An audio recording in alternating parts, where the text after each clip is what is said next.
What's going on, folks? Ted from Nerd Immersion here, and we got another video on the series of Bigby's Glory of the Giants videos, this time about the Path of the Giant Barbarian. I haven't watched this video yet. It's only 5 minutes long, so we'll just do a quick hit, watch this video, and see. I'm curious if they're going to talk about any differences between what ended up in the final product versus what was in the Unearthed Arcana.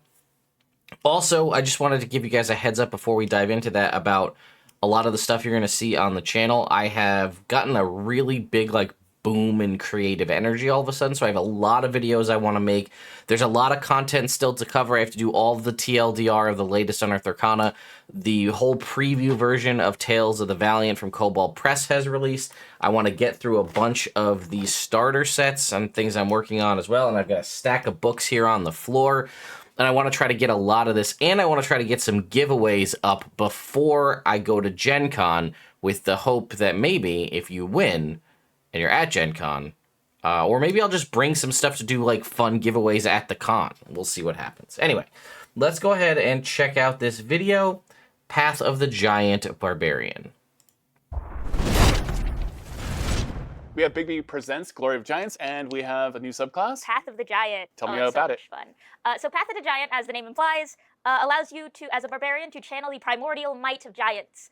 This means not only in terms of giant creatures that are very big in size, but in the D&D mythos, the giants themselves are tied to the primordial chaos and elemental chaos and all the different elements. So as a Path of the Giant Barbarian, you not only get to bulk up like you would a giant, but you also get the ability to infuse your weapons with this fearsome elemental energy. What's the first ability that's unique that you get as a barbarian Path of the Giant? So you get to go big right away. Oh right? Yeah, you get to go big. The very first thing you get is Giant's Havoc, which, among a couple other things, allows you to grow in size, given that your environment allows it. You get to become large, everything you're wearing becomes large, and as another thing, you also have the ability to add your rage damage modifier to thrown attacks made with your strength.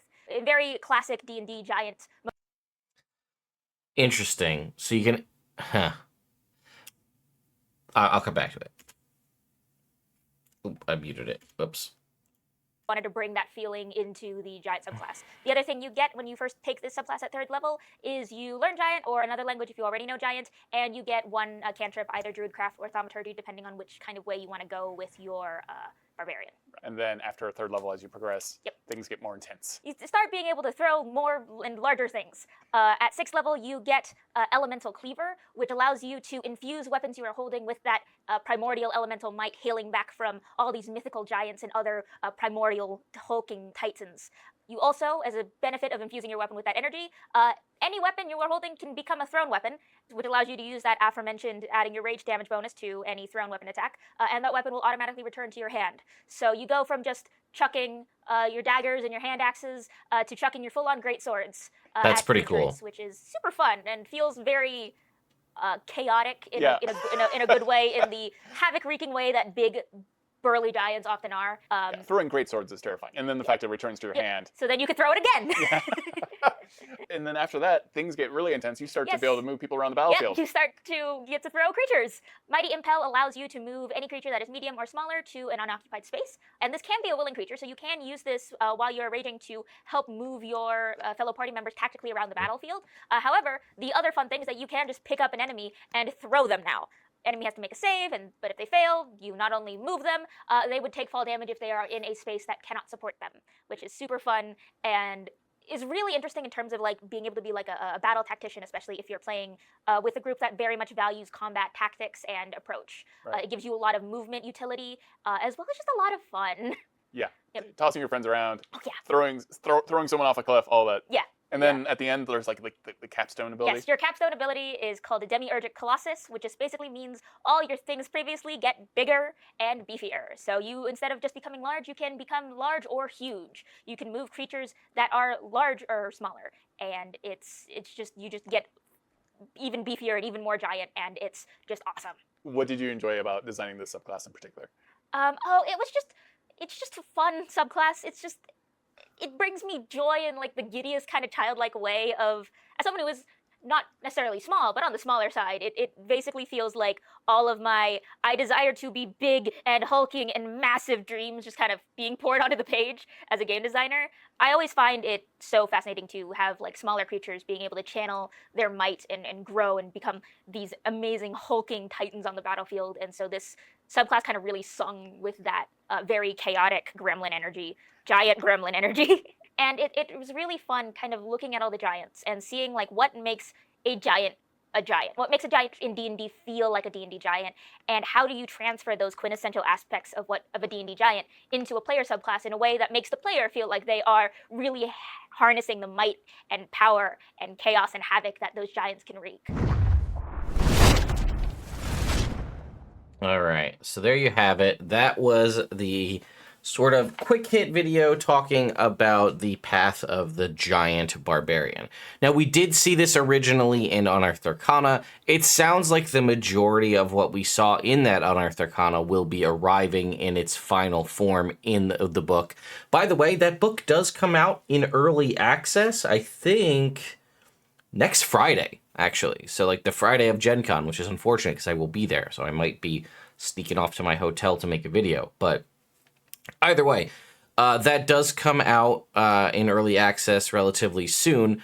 I'm curious because one of the reasons I had paused earlier on and said, like, I'll come back to it is we know that the updated 2024 rulebook version of the Barbarian looks as though, if I recall, you can add your rage damage to thrown weapons with the 2024 version of the Barbarian, which means that it being a unique feature of the class of the Giant Barbarian is an interesting one because it's unique to them until the 2024 rules come out, because then once they come out, then all barbarians can add it. Now, they will still have the unique ability to throw weapons, which I'm pretty excited about. Honestly, the concept of throwing great swords and stuff is pretty cool, especially because it'll come back to you. For those of you who are a fan of someone like Wolfgar and want to be able to throw your maul and have it fly back to your hand, live out your Aegis Fang dreams, you could do that. And I do appreciate that. I like it. I'm just curious, like, it leads to a greater discussion question, in my opinion, which is, are there going to be subclasses that we have now between, especially already, but even more so between now and the final release of the 2024 books, where, like, a cool, unique feature of them is immediately negated by the updates to the base class that's coming? I don't know that, again, if there's going to be more examples of that coming out, but I do think that that's interesting that, like, we could be in a weird situation where, like, oh, this is such a cool, unique feature that this barbarian gets a subclass at level 3. And then come 2024, if you adopt those rules, it's not unique anymore because any barbarian can do it. Yeah, here, let's take a look. This is the Unearthed Arcana.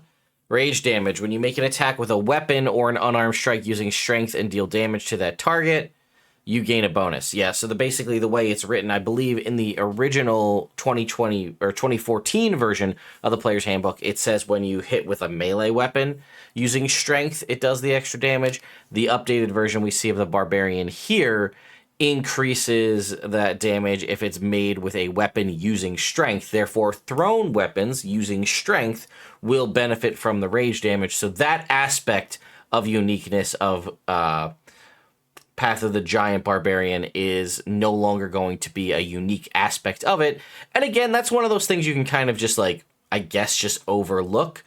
But were this a video game, let's say, and that was, like, one of the aspects of the third level subclass at this point, and then they were to release a patch to it down the road, they would likely, like, update that feature to do something, like, to fix it, to, like, supplant it. Like, okay, you used to get this thing which was really cool and unique, but then we made that a base part of the class, so we're going to go back and rebalance past that and give you something extra. That would be cool. But that obviously isn't the nature of the way things work with these books, unless they're going to go back and fix it. But like this subclass is going to live in Bigby's Glory of the Giants, which again is supposed to be, you know, it will be, I guess, forwards compatible, or the 2024 books will be backwards compatible, and that you could just supplant this subclass with the 2024 version. But like I said, it's just an interesting concept, and I wonder if we'll see more of that, where certain, like, what was a cool aspect of a subclass is now sort of negated. You know what? And I think there may be a couple examples of that. I believe we saw in the new one there were some aspects of some things combined on the monk that might have been like aspects of the drunken master monk. If I recall, I may be mixing things in my head, just remembering all these different abilities. Plus, when you're doing Tales of the Valiant on top of, you know, all this stuff, you start to mix things up in your head, and things start to get confusing. So let me go ahead and just look real quick, see if I can, this will be the last thing, and then we'll end this video.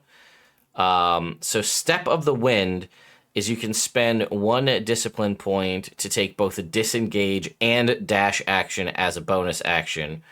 That's Step of the Wind. It gives you dash and disengage. Previously, Step of the Wind was dash or disengage. That was the kind of unique feature of it. But if I were to look at the Way of the Drunken Master Monk here, see, you twist and turn. Whenever you use Flurry of Blows, you gain the benefit of the disengage action, and your walk speed increases. Okay, so it's not necessarily the same. It's not like overwritten, because this is actually, you're still able to do Flurry of Blows and get the benefit of the disengage action, where and it gives you like a little extra movement speed, whereas this version of Step of the Wind, instead of Flurry of Blows. But I think you understand where I'm coming from with this topic of like, are we gonna have features that are like cool and unique now that are just overwritten by an update to the base class?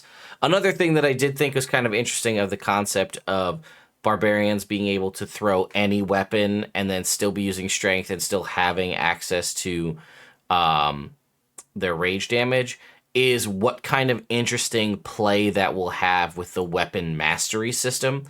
Because, like, normally you think about the normal properties that would be available to something like a greatsword. Like, greatswords have, I think, the graze property, right? Or are there kind of weapons that normally wouldn't have access to ranged-based things are now being able to be thrown, and that could be pretty interesting. Like, if you throw a long sword with 2 hands, let's say, does it now do a D10 because you are throwing it with 2 hands?